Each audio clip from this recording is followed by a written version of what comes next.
Chaque citoyen doit se sentir responsable du devenir de l'ensemble dont il est solidaire et répondre à sa propre conscience. Ai-je fait ce que je devais? Me suis-je efforcé de faire mieux chaque jour? Félix Houphouët-Boigny. Nous sommes le jeudi 4 juin 2026, le premier jeudi du 6e mois de cette année 2026.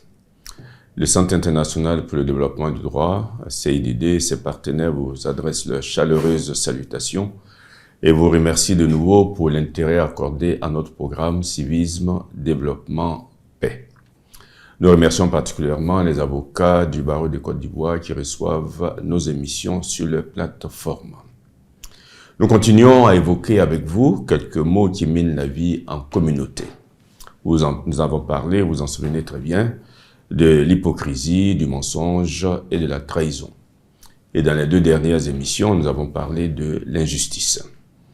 Au cours de ce mois de juin, nous parlerons de deux autres mots tout aussi pernicieux pour la vie citoyenne que sont le harcèlement et la jalousie.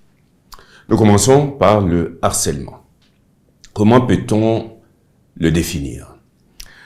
Lisons ce que nous en dit le dictionnaire Larousse que nous utilisons dans le cadre de ce programme.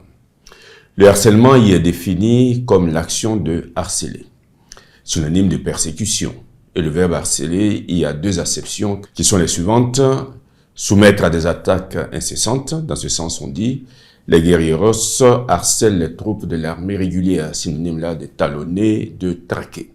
Et la deuxième acception, c'est soumettre à des critiques répétées, c'est-à-dire soumettre à des pressions, des moqueries continuelles. Dans ce sens, on dit les journalistes harcèlent le ministre de questions, synonyme de assaillir.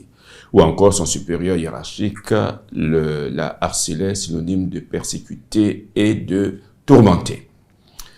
La personne qui harcèle autrui est appelée harceleur ou harceleuse suivant son sexe. On peut en définitive dire que le harcèlement, c'est une forme de violence répétée visant à nuire, à humilier ou à intimider une personne.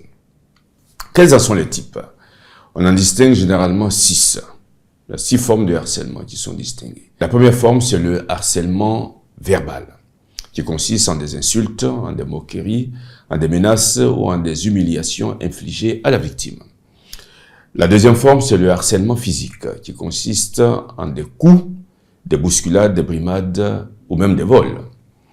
Et la troisième forme de harcèlement, c'est le harcèlement psychologique ou social, qui consiste en des rejets, de propagation de rumeurs ou en des mises à l'écart.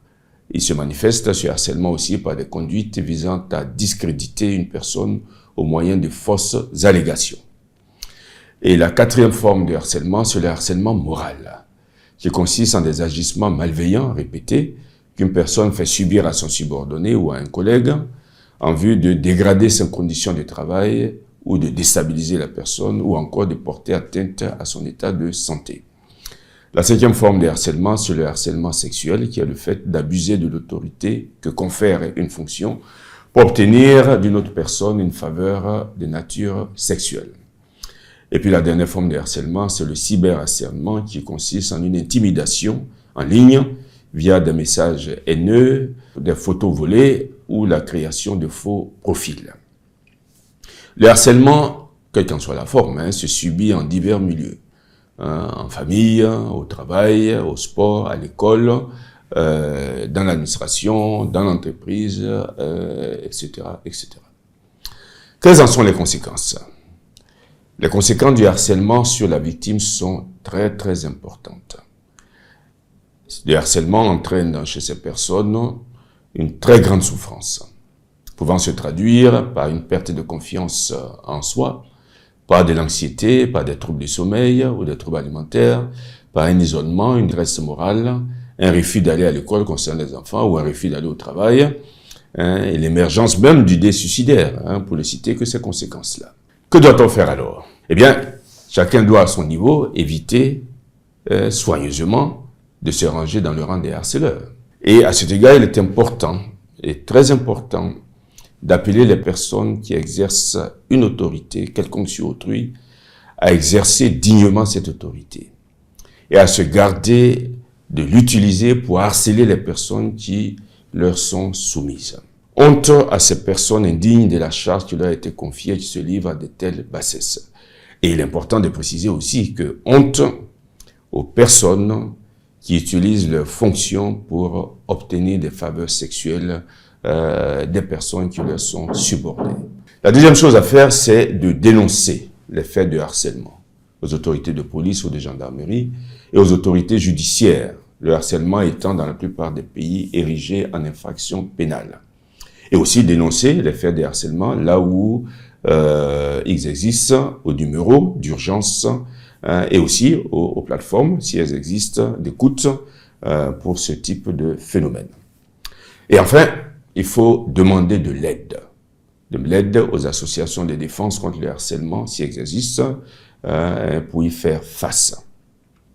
Pour terminer cette émission consacrée au harcèlement, nous vous invitons à méditer cette citation de André Gide, qui, il nous semble, s'adresse plutôt aux harceleurs. Le harcèlement est une forme de lâcheté et une preuve de médiocrité. Et cette citation qui nous vient de la sagesse populaire, qui elle s'adresse plutôt aux personnes qui sont harcelées, le silence est l'eau dans laquelle fleurit et se développe le harcèlement.